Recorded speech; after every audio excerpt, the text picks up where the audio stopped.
Eto na nga mga chong, marami tayong BBA updates. Scottie Thompson, grabe yung paghahanda sa paparating na panibagong season. Bagong starting five ng Barangay Ginebra. Uubra na nga ba sa paparating na panibagong season? Kulang-kulang 2 linggo bago ang pagsisimula ng All-Filipino Conference ay excited na nga ang mga fans ng Barangay Ginebra na makita kung ano ang itsura ng kanilang paboritong koponan sa paparating na panibagong season. At may konting adjustment nga na nangyari para sa starting five ng Barangay Ginebra. At yan ay itong sila: RJ Abarrientos, Scottie Thompson at Stephen Holt para sa guard position.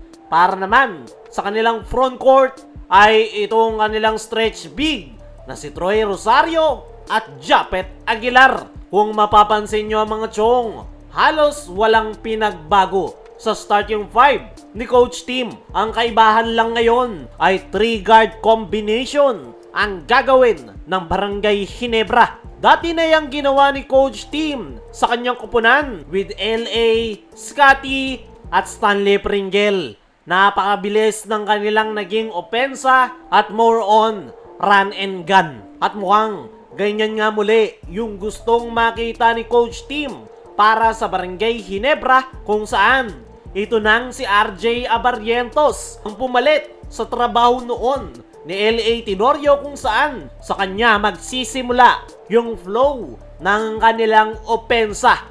Mataas nga ang basketball IQ nitong si RJ Abarrientos, kaya hindi malabong magawa niya yung trabaho noon ni LA Tenorio. At the same time, kayang-kaya rin pumuntos nitong si RJ kung kinakailangan dahil sa kanyang skill set at bilis. Nandyan rin si Scottie na expected na mas magiging aggressive pagdating sa opensa. Nawala nga yung dating gigil ni Scottie dahil siya yung nagmamando ng kanilang opensa. Pero ngayon na si RJ Abarrientos na ang magtitimon ng triangle, ay may babalik na ni Scottie Thompson yung kanyang dating laro na pagiging aggressive, hustle, lalong-lalo na pagdating sa depensa na pagkuha ng mga big rebounds. At ang kukompleto nga sa 3 guard combination ay itong si Stephen Holt. Ito nga yung underrated player ng Barangay Ginebra, pero grabe yung kanyang pagiging versatile. Maaasahan nga ito sa opensa dahil yan sa kanyang outside shooting, pero mas maaasahan si Stephen Holt pagdating sa depensa. Mga imports nga nagawa niyang pigilan. At yung 3 guard combination nga na yan ni Coach Tim ang pinaka-importanting piece sa Barangay Ginebra sa paparating na All-Filipino Conference, dahil kulang nga sila sa height at kakailanganin lang daanin sa bilis. Dito naman tayo sa kanilang frontcourt position with Troy Rosario at Japet Aguilar. Ito nga si Troy Rosario mga chong ay isang stretch big na kayang sumabay sa modern basketball. Hindi lang puro ilalim yung laro ni Troy, meron din itong tira sa labas at hustle plays. At syempre, makakatandem nyo dyan itong si Japet Aguilar. Oo, 38 years old na itong si Japet. Hindi na gaya ng dati yung kanyang laro, pero siya nga yung isa sa pinaka-importanting player ng Ginebra dahil wala na ngang iba pang malaking big man ang Ginebra, kundi ito lang si Japet. At yan nga yung kanilang problema. Solid nga yung starting five na yan ng Barangay Ginebra, pero yung problema ay kulang nga sila sa big man. Nakita natin yan sa mga nakalipas na conference kung saan palagi silang dinadali sa loob ng painted area. At yan nga yung weakness ng starting five ng Ginebra. Yung kanila namang strength ay yung kanilang speed at agility dahil sa kanilang 3 guard combination. Patungkol naman kung uubra yung starting five na yan ng Ginebra, ay masasabi nating oo, masasabi natin ding hindi. Kakayanin nilang makasabay dahil sa kanilang speed. Pero gaya ng sabi natin kanina, problema pa rin talaga nila yung kanilang frontcourt position. Kaya mga chong, ano masasabi nyo? Uubra ba yung starting five na yan ng Ginebra?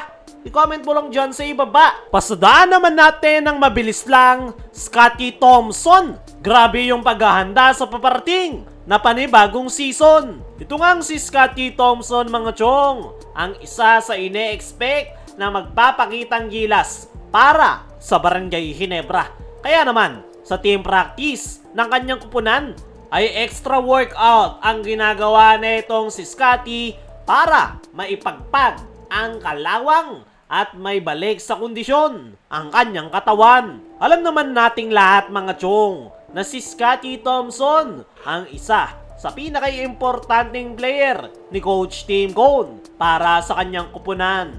At sa paparating nga na panibagong season ay mukhang magfo-focus na si Scottie Thompson sa kanyang dating role na more on hustle at pagiging agresibo sa opensa. Ayon nga sa mga source, ay doble kayod niya yung ginagawa netong si Scottie Thompson, isang magandang sign para sa kupunan ni Coach Tim Cone. Sana lang talaga ay maging maganda ang ipakita netong si Scottie dahil isa siya sa aasahan ng kanyang kupunan.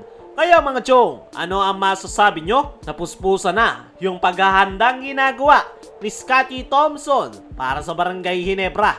Ano rin yung masasabi nyo sa panibagong starting 5 ng Ginebra? Uubran na nga ba yan sa paparating na panibagong season? I-comment mo lang dyan sa ibaba.